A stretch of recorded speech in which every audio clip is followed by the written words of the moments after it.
मित्रांनो, ठरलं तर मग या मालिकेत आपल्याला अनेक सत्यांचा खुलासा होताना आपल्याला दिसत आहे।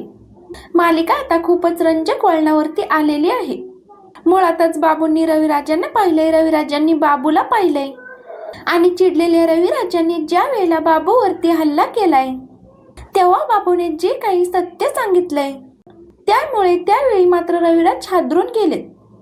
बाबूने एक नाही तर 3 सत्यांचा कसा उलगडा केला आहे, बाबूने 3 सत्य सगळ्यांच्या समोर कशी आणली, इतकंच नाही तर बाबूने सगळ्या गोष्टी सगळ्यांच्या समोर कशा आणल्यात आणि त्याच वेळेला महिपत सुद्धा एंट्री करतोय। सगळ्या गोष्टी सगळ्यांच्या समोर कशा आणल्यात आणि त्याच वेळेला महिपत सुद्धा एंट्री करतोय। महिपतला किडनॅप करून ज्या वेळेला नागराज आणि प्रियाने दुसरा डाव खेळलाय तेव्हा आपण जर का गप्प बसलो तर हे लोक आपल्याला असेच त्रास देतील आणि आपल्याला काय करायला कमी नाही करणार। आणि महिपतने तिकडून चटकत सगळं काही सत्य रविराजांसमोर आणण्यासाठी कशी त्यांची भेट घेतली, नक्की काय घडलंय हे सगळं काही या एपिसोड मध्ये पाहू। तर मित्रांनो, इकडे नागराज आणि प्रियाने महिपतला मारण्यासाठी गुंडांना सुपारी दिलेली असते। त्याच वेळेला ते गुंड महिपतला किडनॅप करून दुसऱ्या ठिकाणी नेत असतात। तेव्हा महिपत त्यांना म्हणतो, तुम्हाला माहितीये का, तुम्ही जर माझा जीव घेतला तर मी तुमची काय अवस्था करू शकतो आणि म्हणूनच मी आताच तुम्हाला सांगतोय की उगाचच माझ्या वाटेला जाऊ नका। मला सोडलं तर नक्कीच बरं होईल, नाहीतर काहीच खरं नाहीये, असं म्हणत मित्रांनो महिपत त्यांना धमकी देतोय। आता हे सगळं काही चालू असताना महिपतची धमकी ते गुंड ऐकतात आणि त्यांना माहिती आहे महिपत चिकरेला मारणं काही सोपं नाहीये आणि ते गुंड त्याला सोडतात। गुंड त्याला सांगायला लागतात काही झालं तरी सुद्धा महिपत चेट हे सगळं काही नागराजने करायला सांगितलं आहे आणि नागराजने जे काही सांगितलं आहे त्यामुळेच आम्ही हे सगळं काही केले। त्यावर महिपत म्हणतो की त्या नागराजचं काय करायचं हे सगळं काही मी बघेल, तुम्ही त्याची चिंता करायची काहीच गरज नाहीये। पण आता या सगळ्यामध्ये एक गोष्ट महत्वाची आहे, ती म्हणजे या नागराजचा बंदोबस्त मला करायला पाहिजे। या नागराजचा बंदोबस्त करण्यासाठी आता पुढचं नियोजन करण्यासाठी महिपत तिकडून सटकला आहे आणि तो विचार करतोय की जर नागराजला अडकवायचं असेल तर मला आता पुन्हा एकदा नव्याने सुरुवात करायला पाहिजे, म्हणजे या दोघांचंच पण सत्य मला समोर आणलंच पाहिजे। तसाही मी एक्सपोजच झालेला आहे, मी हे सगळं काही केले ते कळालेलंच आहे, पण रविराजांपर्यंत जर का मी हे पोहोचवलं की हे मी नाही केलंय, हे सगळं काही नागराजने केलंय, नागराजने सुपारी दिलीये, मी फक्त सुपारी घेणारा एक माणूस आहे, हे ज्या वेळेला मी समोर आणेन त्या वेळेला पूर्णपणे माझ्यावरती विश्वास ठेवून ते नक्कीच हे करतील, असं म्हणत तो आता रविराजांपर्यंत पोहोचण्याचा प्रयत्न करतो। तर दुसरीकडे अर्जुनने रविराजांना कॉल लावलेला आहे आणि अर्जुन रविराजांना सांगतो की सिनियर बाबू भेटलाय। त्यावरती रविराज म्हणतात की तुला महिपत म्हणायचंय का? त्यावरती अर्जुन म्हणतो की नाही सिनियर, तू बरोबर ऐकलेलं आहेस, बाबू भेटलाय। आता मात्र रविराजांना खूप मोठा धक्का बसलेला आहे। बाबू भेटलाय म्हणजे काय? त्यावरती अर्जुन सांगतोय की सिनियर, खूप महत्वाची घटना आहे आणि ही घटना आपल्याला अशी टाळून चालणार नाहीये, कारण ना बाबूच भेटलाय, बाबू जिवंत आहे आणि त्याला तुला काहीतरी सांगायचं आहे, असं म्हटल्यावरती रविराज म्हणतो की काय, मला काय सांगायचंय, म्हणजे काय, मला नाही कळलं। त्यावरती अर्जुन म्हणतो की तू जास्त काळजी करू नको, म्हणजे तुझ्याकडे जी काही गाठोडी ठेवायला दिली होती ना ती घेऊन पोच। त्यानंतर रविराज प्रतिमाला सांगतात की प्रतिमा चल, आपल्याला निघायला पाहिजे, बाबू सापडला आहे आणि आपला अपघात घडून आणला होता ना तोच बाबू आता आपल्याला सापडलेला आहे। त्यावरती प्रतिमा सांगते की चला आता सगळ्याचा सोक्षमोक्ष हा लावलाच पाहिजे, त्याने आपल्याला मारण्याचा प्रयत्न का केला हे सत्य जोपर्यंत जाणून घेत नाही तोपर्यंत मला काही चैन पडणार नाही, मला लवकरात लवकर हे सत्य जाणून घ्यायलाच पाहिजे।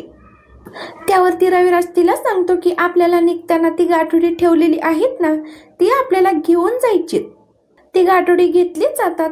त्यानंतर अर्जुनला भेटायला इकडे रविराज आणि प्रतिमा आलेले आहेत। रविराज प्रतिमा सांगायला लागतात की अर्जुन काय झालं, म्हणजे तू आम्हाला असं तडकाफडकी बोलवलंस। त्यावरती अर्जुन म्हणतो की सिनियर बाबू इकडे आलेला आहे, पण इथे नाही, बाहेर तुला भेटायला येतोय। त्यावरती ती म्हणते मग बाबूला काय सांगायचंय? त्यावरती रविराज म्हणतात की थांब प्रतिमा, आपण बघूया तर। त्यावेळेस लगेच इकडे अश्विन आणि कल्पना सुद्धा हे सगळं काही ऐकतायत. आणि त्यावेळेला अश्विन म्हणतो की कोण बाबू? त्यावरती अर्जुन म्हणतो की तू पण चल, कारण तो काहीतरी असं सत्य सांगणार आहे ज्याच्यामध्ये आपलं कुटुंब सुद्धा इन्व्हॉल्व आहे असं त्याने सांगितलं आहे. त्यावरती सायली म्हणते की हो, फक्त एका तन्वीला सांगायचं नाहीये. त्यावरती अश्विन म्हणतो की ठीक आहे, तन्वीला सांगायचं नसेल ना तर मी सुद्धा काहीच येणार नाहीये. त्यावरती सायली म्हणते की तुम्ही काहीच काळजी करू नका, जर काही सत्य तिच्यापर्यंत सांगायचं असेल तर आपण तिच्यापर्यंत ते पोचूया. पण आत्ता सध्या मी तेवढं सांगते ना तेवढंच तुम्ही सगळ्यांनी करा असं सायलीने सांगितल्यानंतर मग आता रविराज म्हणतात कुणी यायची गरज नाहीये, मी पहिलं बाबूला भेटतो, मला बाबूशी बोलू दे, मला काही कळल्यानंतर मगच तुम्ही या असं म्हणत रविराजांनी सगळ्यांना यायला नकार दिलाय. सायलीला कळत नाही की रविराजांना काय बोलायचं आहे ते. त्यानंतर प्रताप म्हणतो की हे बघ रविराज, मला असं वाटतंय की हे रिस्की असू शकतं, त्या बाबूने तुला काहीतरी केलं तर. त्यावरती रविराज म्हणतात की आता मला कोणी काहीच करण्याचं काहीच पडलेलं नाहीये, मला फक्त सत्य जाणून घ्यायचंय. त्यावरती अर्जुन म्हणतो की नाही, मी तुला ही रिस्क घेऊ देऊ शकत नाहीये, तुझ्या बाबतीत ही रिस्क घेणं आता माझ्यासाठी शक्य नाहीये. त्यावरती अर्जुन म्हणतो की रविराज काका, मी असं गप्प बसणार नाही, मी तुला प्रोटेक्ट करणारच. सायली म्हणते रविराज काका जरा जपून. तर इकडे बाबूला भेटायला रविराज आलेले आहेत आणि बाबूला भेटल्यानंतर रविराजांना खूप मोठा धक्का बसला आहे.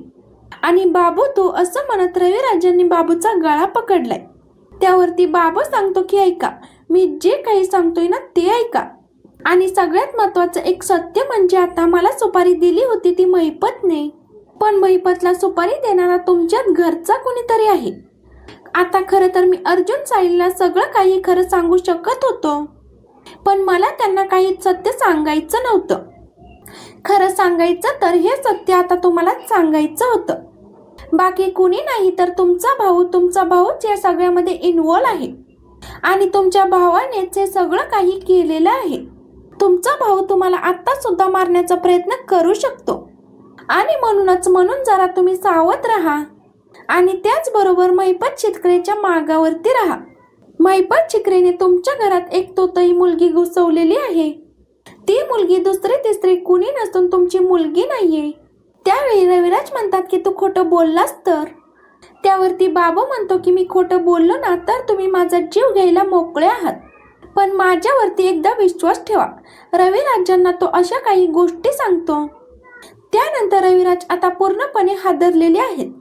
रविराजांना त्या गोष्टी पटल्यात, प्रिया तोतई आहे हे सत्य पटलंय आणि त्याचबरोबर आता नागराजने सगळं काही करायला सांगितलंय हे सत्य पटलंय आणि हे सत्य सिद्ध करण्यासाठी येणार आहे तो म्हणजे महिपत.